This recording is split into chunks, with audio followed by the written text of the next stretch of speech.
सबसे पहली खबर पिथौरागढ़ से, जहां पर चाइना बॉर्डर को जोड़ने वाले धारचूला तवाघाट हाईवे पर भारी लैंडस्लाइड हुआ है। पूरी पहाड़ी टूटकर सड़क पर आ गई।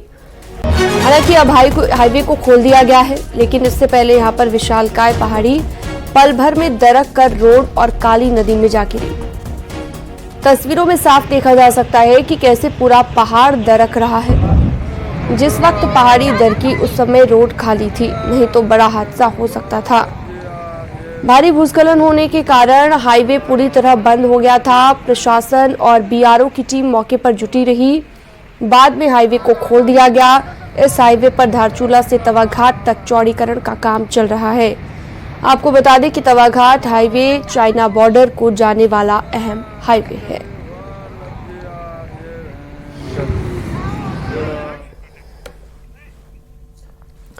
देश में जंगलों के मामले में अच्छी खबर है। विकास की तमाम परियोजनाओं के बाद भी भारत हरियाली को बचाने में कामयाब रहा है। देश में फॉरेस्ट एंड ग्रीन कवर के मामले में 1445 वर्ग किलोमीटर की बढ़ोतरी हुई। 2021 की तुलना में ये 0.17% ज्यादा है।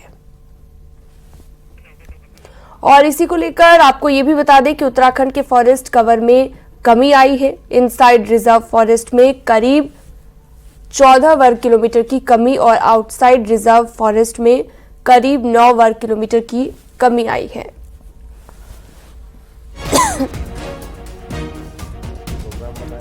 बताया गया है कि टोटल फॉरेस्ट ट्री कवर जो है 2021 के मुकाबले में 1445 स्क्वायर किलोमीटर की वृद्धि हुई है।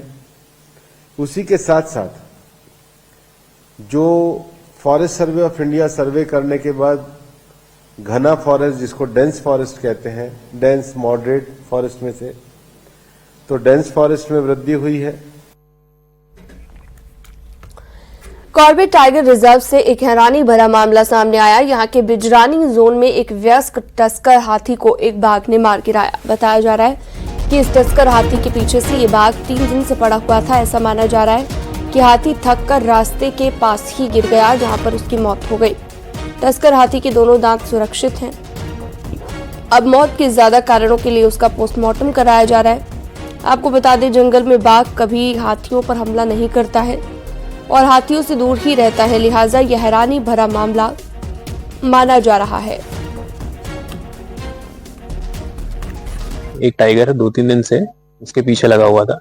उसका स्टाफ के पास वीडियो भी है और कल रात भी उसके पीछे था और इसको थका के और यहाँ पर गिराया गया है। लेकिन इससे पहले कि टाइगर इसको कुछ और इंजरी पहुंचा था, इसको देख लिया गया और उसके बाद टीम यहाँ पर तैनात है। अभी इसका पोस्टमार्टम होना है एंड उसके बाद और चीजें पता चलेंगी, बट कोई पोचिंग का थिंग जो है रूल्ड आउट है।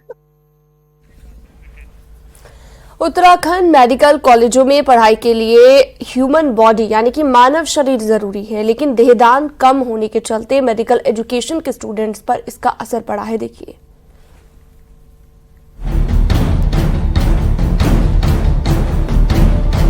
देहरादून में 11 दिसंबर को हरिद्वार के एक परिवार ने अपनी 2.5 दिन की बच्ची की देहदान की। दून मेडिकल कॉलेज को मिली बच्ची अब मेडिकल एजुकेशन के काम आएगी, क्योंकि बिना ह्यूमन बॉडी के मेडिकल एजुकेशन नहीं हो सकती। इस वक्त सबसे बुरा हाल अल्मोड़ा मेडिकल कॉलेज का है, जहां एक भी ह्यूमन बॉडी न होने से मेडिकल कॉलेज स्टूडेंट्स के सामने बड़ी समस्या खड़ी हो गई है। यह स्टूडेंट्स मेडिकल की पढ़ाई तो कर रहे हैं, लेकिन प्रैक्टिस करने के लिए मानव शरीर नहीं है। इसी मजबूरी में कई बार स्टूडेंट्स को अल्मोड़ा से हल्द्वानी जाना पड़ता है। उत्तराखंड के 4 मेडिकल कॉलेजों की बात करें तो सबसे ज्यादा 32 human body Doon medical college के पास है, जबकि हल्द्वानी और श्रीनगर मेडिकल कॉलेज के पास 8 बॉडी है। अल्मोड़ा में कोई ह्यूमन बॉडी नहीं है। देहरादून में एनाटॉमी डिपार्टमेंट के हेड डॉक्टर MK पंत के मुताबिक 1 साल में 1 बॉडी की जरूरत प्रैक्टिकल के लिए पड़ती है। तो हमें 10 स्टूडेंट में 1 मानव शरीर की हमें आवश्यकता होती है एक उसके पढ़ाई के लिए। और हमारे पास जो दून मेडिकल कॉलेज का जो एनाटॉमी विभाग है वर्ष 2016 से स्टैब्लिश है और अभी तक हमारे पास 34 बॉडीज अभी तक हमें आपके उपलब्ध हुई हैं। देहरादून में साल 2022 में दून मेडिकल कॉलेज को देहदान का काम दधीची देहदान समिति कर रही है, जिसने 3 सालों में 16 बॉडी दून मेडिकल कॉलेज को दान दी है।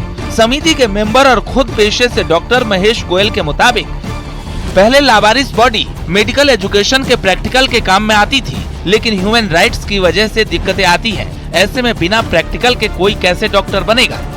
तो जब तक प्रैक्टिकल नहीं करेंगे, जब तक सीखेंगे नहीं, जब तक बॉडी पे नहीं देखेंगे, अध्ययन नहीं करेंगे, तब तक अच्छा चिकित्सक बनना अपने आप में एक मतलब मजेदारी वाली बात नहीं है। आप और हम भी यदि कहीं जाते हैं तो वही किसी अच्छे सर्जन के पास जाते हैं, अच्छे डॉक्टर के पास जाते हैं, तो अच्छा डॉक्टर तभी बनेगा जब ह्यूमन बॉडी मिलेगी। और ह्यूमन बॉडी पहले था, बहुत पहले था, जब हम लोगों ने भी किया तो लावारिस बॉडी भी मिलती थी, लेकिन आज लावारिस बॉडी भी नहीं मिलती, तो ये संस्थाएं ही जो काम कर रही हैं। दरअसल देहदान के लिए सामाजिक संगठनों का रोल महत्वपूर्ण रहता है। हिंदू धर्म मानने वाले मृतक का अंतिम संस्कार करना प्रेफर करते हैं। अब सामाजिक संगठन लोगों को देहदान के लिए प्रेरित कर रहे हैं। इसका रिजल्ट धीरे धीरे ही सही, लेकिन अब सामने आने लगा है। अल्मोड़ा से किशन जोशी के साथ दीपांकर भट्ट, न्यूज़ 18 देहरादून। इन दिनों हल्द्वानी में राष्ट्रीय खेलों की तैयारियां जोरों पर हैं। हल्द्वानी के मिनी स्टेडियम और गौला पार्क इंटरनेशनल स्टेडियम में कुल मिलाकर 7 गेम्स होने हैं, लेकिन इन गेम्स को खेलने के लिए खिलाड़ी जिस रास्ते से निकलेंगे उसमें कूड़े का एक बड़ा सा पहाड़ खड़ा है, जिससे उठने वाला धुआं और बदबू खिलाड़ियों की सांसें गंदी कर सकता है, जो प्रशासन के लिए बड़ी चुनौती है।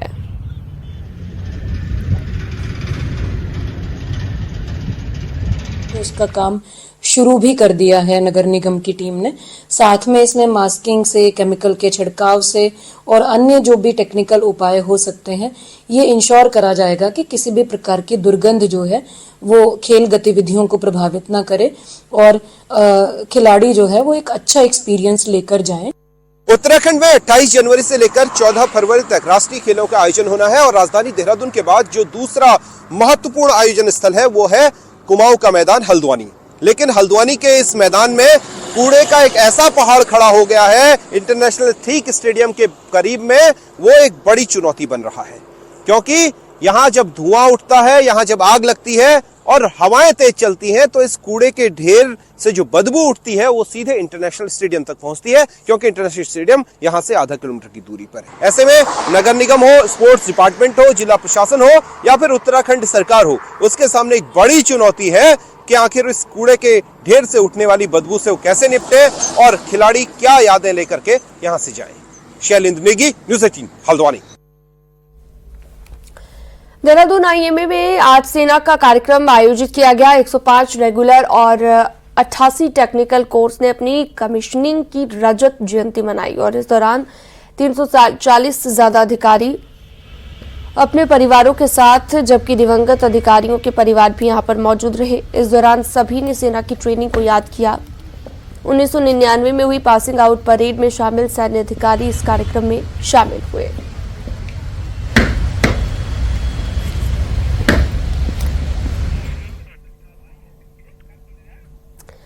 अब पहाड़ में नए साल और क्रिसमस की तैयारी है। 31 के लिए अच्छी बुकिंग होटल कारोबारियों को मिली है, तो प्रशासन भी तैयारी में जुटा है। लेकिन अगर आप नैनीताल में न्यू ईयर का प्लान कर रहे हैं तो ये खबर आपके लिए है। सरोवर नगरी क्रिसमस और 31 के लिए तैयार है।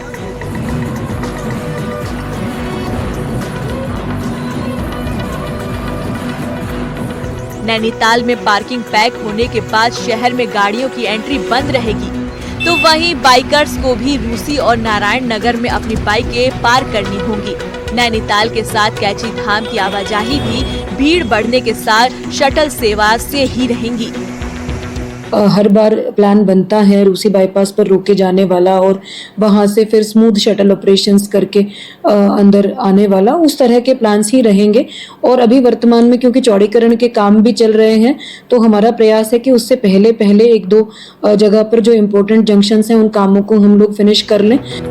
क्रिसमस से लेकर 31 तक अच्छी बुकिंग पर्यटन कारोबारियों को मिली है, तो पार्किंग की कमी अभी भी नैनीताल शहर में बन रहा है। वहीं देश भर के पर्यटकों की पहली पसंद के तौर पर नैनीताल होने के नाते शहर में व्यवस्थाओं को बनाने का संकट भी है। पिछले साल के हालात तो ये रहे हैं कि प्रशासन ने टूरिस्ट को दूसरी जगह भेजना शुरू किया था, जिससे नैनीताल के कारोबार पर सीधा असर पड़ा था। पिछले साल की तरह अगर प्रशासन गाड़ियों को डाइवर्ट करेगा उससे काफ़ी नुकसान हुआ था। अब आप जैसे देखिए ना, कालोडंगी कोई वो आता है अपनी गाड़ी लेके, तो प्रशासन ने उसे काठगोदाम डाइवर्ट कर दिया, काठगोदाम से उसे भीमताल डाइवर्ट कर दिया, भीमताल से उसे बाईपास कर दिया। इतने में जो वो है टूरिस्ट है वो परेशान हो जाता है। तो हमारा इतना ही कहना है प्रशासन से कि उन्हें कालाडूंगी से सीधे ऊपर आने देना चाहिए। वो ऐसे काठगोदाम में खुद ही उसका काठगोदाम में इतना लोड है कि आप कालाडूंगी का भी लोड वहाँ डालेंगे तो जाम लगना आवश्यक है। तो इसलिए हम यही चाहते हैं कि प्रशासन इसको अच्छी तरह मैनेज करे। अगर आपको नैनीताल शहर में नए साल के जश्न को धूमधाम से मनाना है तो आप उन्हीं होटल की बुकिंग करें जिनमें पार्किंग की सुविधाएं हो, नहीं तो आपकी गाड़ी के लिए नैनीताल शहर में प्रवेश वर्जित हो जाएगा, जिससे जश्न से ज्यादा आपको परेशानियां झेलनी पड़ सकती है। न्यूज़ 18 के लिए नैनीताल से वीरेंद्र बिस्ट की रिपोर्ट।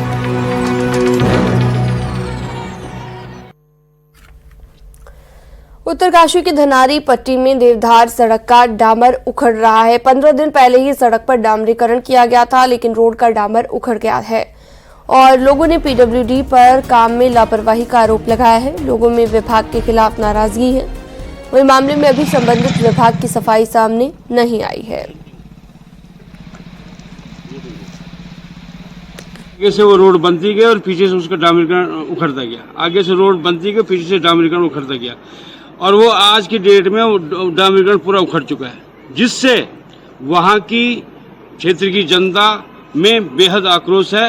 यदि विभाग ने उस रोड को शीघ्र ठीक ठाक ढंग से डामरीकरण नहीं किया तो क्षेत्र की जनता धरना प्रदर्शन और हम लोग उसके लिए बाध्य होंगे। आज नेशनल कीवी डे है। पिछले कुछ सालों में पहाड़ के किसानों की तकदीर कीवी फ्रूट की खेती ने बदल दी है। किसानों को बेहतर बनाने के लिए नैनीताल में उनको अपग्रेड किया जा रहा है। कीवी डे पर हमारी खास रिपोर्ट देखिए।